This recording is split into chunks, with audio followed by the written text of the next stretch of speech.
Appreciate you guys being here today.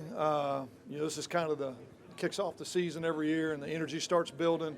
It's fun, though. Year 6 for me, it's fun to see how this event itself has just grown. It's been amazing to see just the strength of this experience and what it. Just talking to the players, it just continually, the environment just gets better and bigger each year. I think it's a testament to the league, just how good football it's playing right now. I don't think it's ever been at a better point than it is.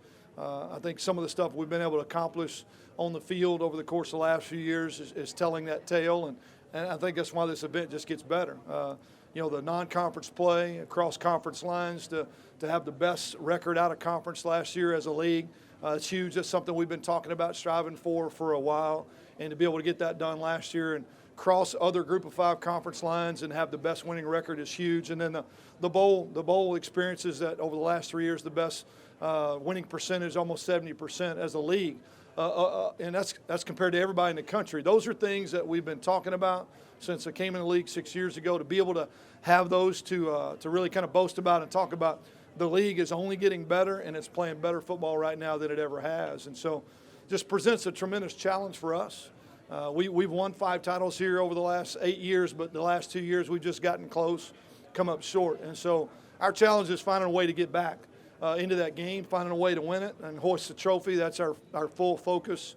I feel good about the team that we're bringing to the field this year, but we do remember what's happened the last couple of years. We've had good teams that have battled some injuries and just come close, so we want to get past that point.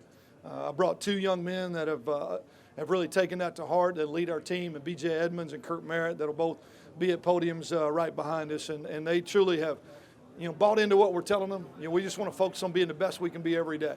We do that consistently enough. We've got the talent level to be in the mix and be right there where we want to be at the end of the season, but we want to truly take a laser focus, one day at a time, just be the best we can be, and they've done that since January and really carried the torch, and I think we've had a really, really good summer. And now we're just a couple weeks away from things getting started. So, again, excited about the team.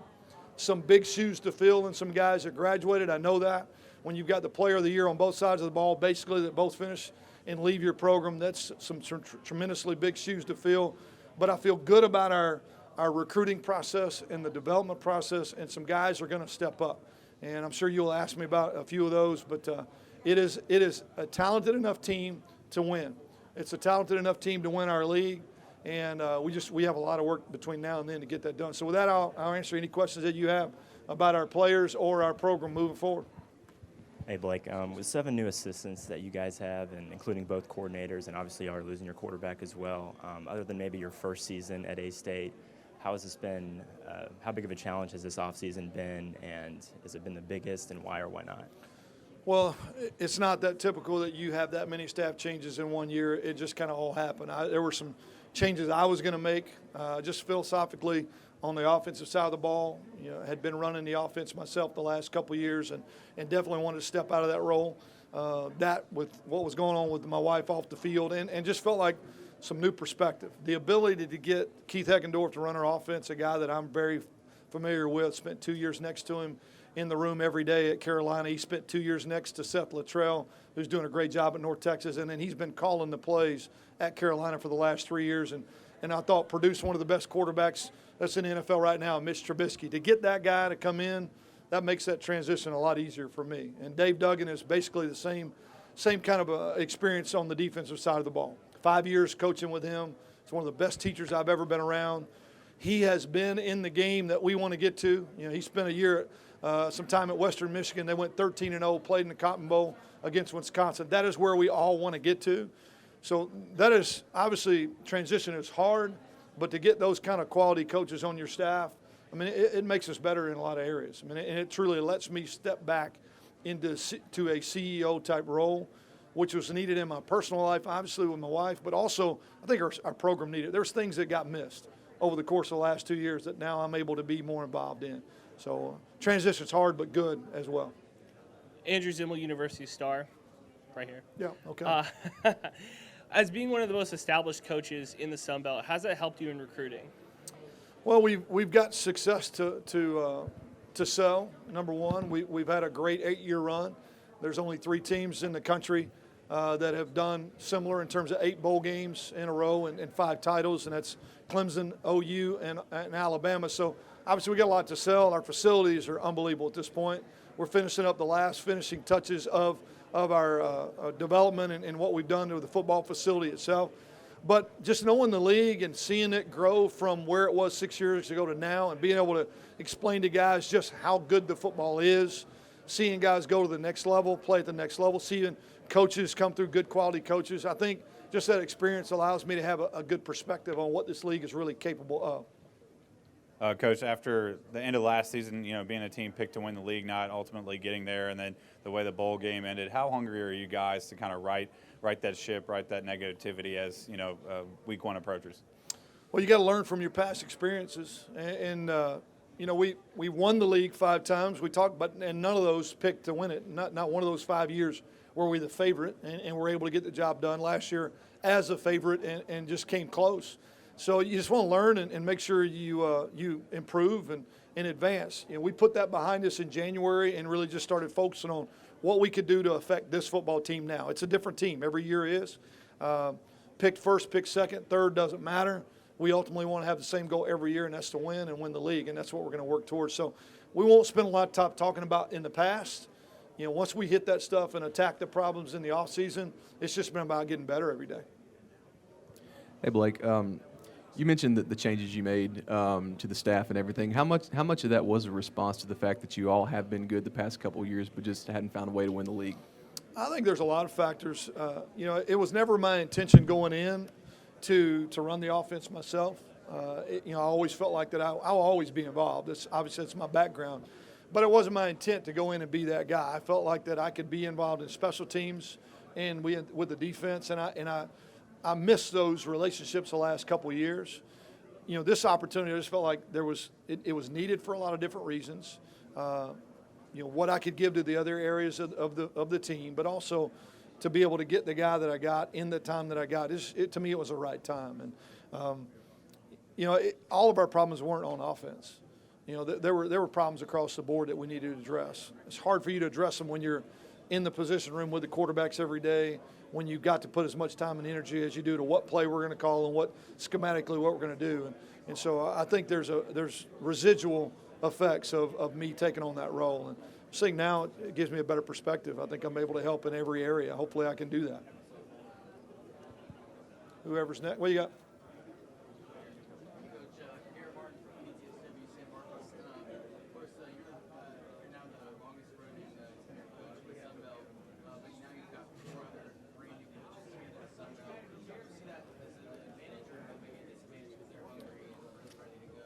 Well, transition, you never know how quickly a guy's going to get up and running. I mean, year 1 for us, we learned a lot of lessons throughout the course of that year.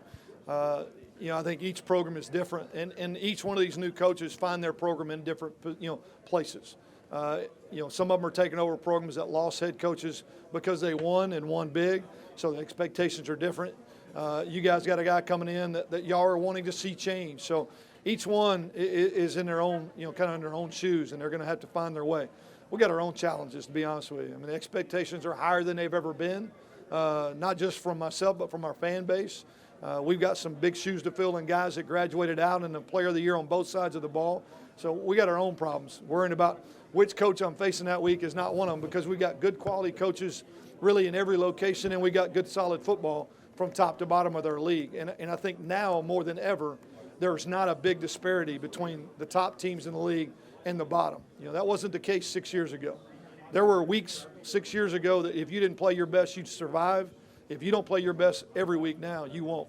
And that is probably one of the biggest changes over the course of the last 6 years for me. Yes, sir.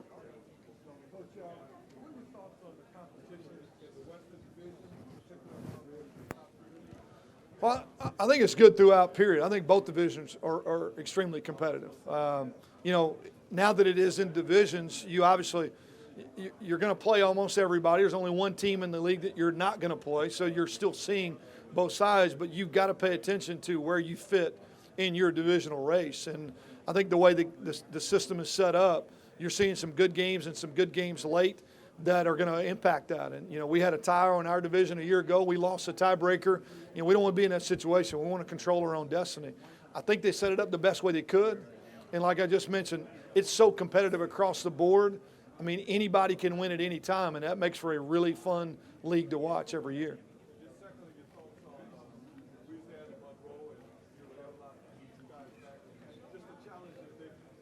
Well, I think Matt does a great job. Number one, I think he's maximized the talent that he has. I felt like they made a great hire in a guy that truly knew the state. He'd been successful at McNeese. I think he's got a great mind offensively, and he got the ball to the right guys. Now, obviously, there's some holes to fill there too. I mean, Green was one of the best players in the league, and we do not want to defend him anymore. I'm glad somebody else has that problem. But Caleb Evans is back. Seems like he's been playing forever, and he's the guy. They're going to plug guys in. They're really, really close. I felt like they had a great chance to get in a bowl a year ago. I just think he does a tremendous job, and you always know that he's going to be a tough opponent. We're going to have to travel there. That's a unique environment to play in, and you got to prepare for that. It's different when you go from week to week to week and you roll into that environment. It's a challenge, and I know he's familiar with it, but it's tough for us coming in, and it's always something we got to prepare for. Coach, I know we're talking ball today, but you mentioned your wife a couple times. Can you give us an update? How's she doing? And, just from your perspective, can you feel, she's on the minds of an awful lot of people? Well, we can definitely feel that, and I appreciate you mentioning that. There's the prayers across our state, our community, and honestly, really, just inside our profession, you find out just how small our profession really is. Because, I've talked and so many coaches and families and wives have reached out. I fully expected we'd be standing for you today telling you, man, we beat cancer. I would love to be telling you that. It's just not where God's got us right now. Just limited details. I would tell you that it has been a tough summer. It's been a long, hard summer. But she is one of the toughest fighters I've ever met. We are still, knee-deep in the battle. And I would just tell you, the prayers are needed more now than ever before. So, we just continue to fight every day, and even my players have been inspired by just her willingness to fight and not make excuses and just battle every day. So I appreciate you asking and appreciate the thoughts and prayers, and please just continue if you can. You're good. Go ahead. On the offense, with Keith coming in as OC, and then all the weapons that you have with like Kirk and Marcel and Javonis, what excites you most, you think, on that side of the ball? Well, I think you asked what excites me the most. Obviously, I think the weapons that are available at our disposal. We obviously lose a few good players, great players, and Justin McInnis, who's playing in CFL right now. But we also have a quarterback that's prepared and ready. He's done everything right. Logan Bonner has prepared himself to be ready now when it matters most. Lane Hatcher and Colton Clack are pushing him to make him better, trying to take his job every day. That's the nature of quarterback. Somebody's always trying to take your job. But we have all the pieces of the puzzle. Omar Bayless, Kurt Merritt, who's here today, who's represented Marcel Murray, one of the best young running backs. We've got 3 good tight ends. We get Dahu Green back that missed all last year with a broken foot. Nobody saw him play, 6'5", 4'4", OU transfer. The guy can really impact our team. Jay Adams missed most of the season. And Bubba Agbor, we had so many guys that were out. They're back in the fold, and I'm just excited to see what next guy steps up and how they impact what is already a really, really talented offensive group. And I know that Keith and I are on the same page. We can have very short conversations at the water cooler, and we're on the same page offensively. We know what we want, and he's done a great job as he's developed over the last 5 years. So I think we're in good hands, and I expect us to be as good offensively as we've ever been, to be honest with you.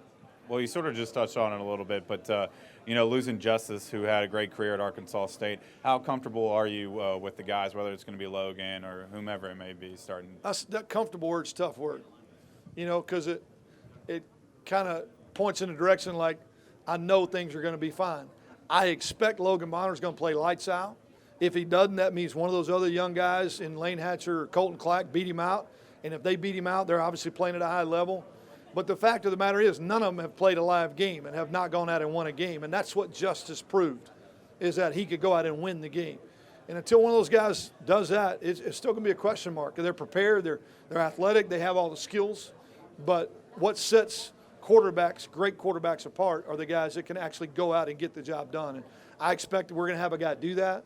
I think that's going to be Logan Bonner, but we're all going to have to see it at the same time when SMU rolls in week 1. And I truly expect he'll play well, but that's the hardest part of moving from one to the other. We did that with Freddie a few years ago. It wasn't a seamless transition from Freddie to Justice, if you guys remember. So I'm hoping this will be a little bit easier transition for us.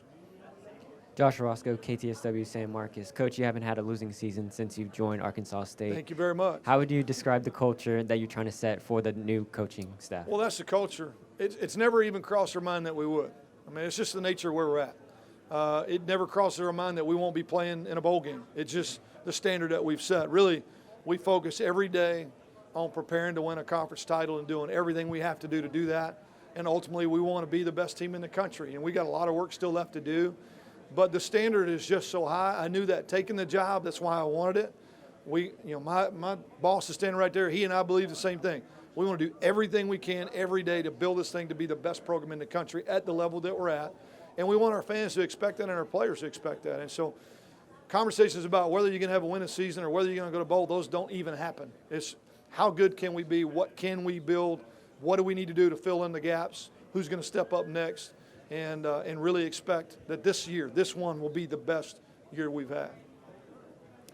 Coach Hayden Balgivy, KTHV in Little Rock. Coach, it's been a few years since you got to open up week 1 at Centennial Bank Stadium. Just how nice is it to be home week 1 and, of course, your non-conference slate, going to Georgia, going to Vegas, just kind of that non-conference slate to open everything up before the conference? Well, playing at home is huge to me, to get to open up at home. That's not a luxury that everybody gets. There's a lot of times you're on the road week 1, and just the excitement of what opening at home brings. I think the fact that we're still continuing to add to our stadium and our game day environment is one of the best in the country. I mean, Terry's vision 6 years ago when we sat down, I mean, I heard what he said. I saw his mouth moving, but even he has exceeded what I expected and what we even planned. So to have them coming in week 1, to be able to see what we've truly been able to unveil, it's an experience unlike any other. You know, those guys beat us a couple years ago at their place. We don't want that to happen again. Nothing would be better than to open up with a win right there against SMU in a packed house. And so we're going to start working towards that. I don't know who we play beyond that because we truly are taking a one opponent, 1 week at a time approach and trying to just be laser focused on being the best we can be. And so as far as I know, we got a 1-game season, and it's SMU and SMU only.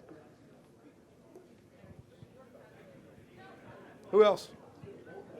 You got to yell. I can't hear you back there, man.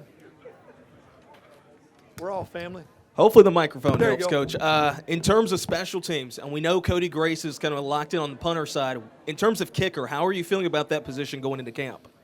Well, I feel pretty nervous about that position going into camp. Obviously, we got the best punter in the country, in my opinion, in Cody.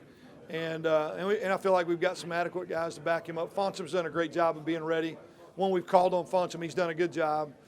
Kicking field goals has been our nemesis over the last couple of years. We've thrown everything we can at it. We've recruited positions, scholarship kickers, and just guys have gotten there and just have not been able to consistently do the job we needed to. It's a big transition from high school to college. It just is. The pressure is different. The surface is different. The speed of the game is different. Cody's just settled in at punter, but kicking field goals and kicking the ball off into the end zone have been a struggle. We recruited Tristan Matson this summer to come in and hopefully take over that job. I know Groupie's going to do everything he can to try to hold on to that, but we got to become more consistent. It is one of those positions that would have won a game or two more over the course of the last couple of years, and we're a game or two away from holding a trophy, every year. And so we want to make sure we fix that. It's going to be competitive. We brought Tristan in for that job to try to take it, but we're going to let everybody that's there have a run at it, and we'll hopefully have a guy that's consistent and ready to kick field goals when we need him to. Hey, Blake, off to your right here. Over here, to your right. There you go. There you Sorry. go. That's all good. How have you seen the Sun Belt just progress as a football league since you first started here as coach? It's night and day different, man. This league is so much stronger. We were talking a minute ago. I felt like year one that there were weeks that you could go into an opponent, and if you really weren't playing at your best, or even if you had injuries, you could limp through a game and still get a win. That is not the case anymore. From top to bottom, it's better than it's ever been. The non-conference, out-of-conference record proves that, to have the best out-of-conference record of any Group of 5 league a year ago. The bowl record over the last 3 years proves that, having the highest winning percentage of all leagues. I mean, those tell you. And even just the fact that we've had some quality coaches that have made the jump from our league to some Power 5 programs. I mean, it's good football. Guys that have been drafted, guys that are now making impacts in the NFL. This is good football. It is. It started, I think, at the bottom. I do believe that. I know at one point it was at the bottom of the Group of 5, but it is not there any longer. And we're working to make it the best league that's out there. And I think we're making huge steps in that. And today shows you as well. I mean, just the attention that this league is getting, the respect that it's getting better every year.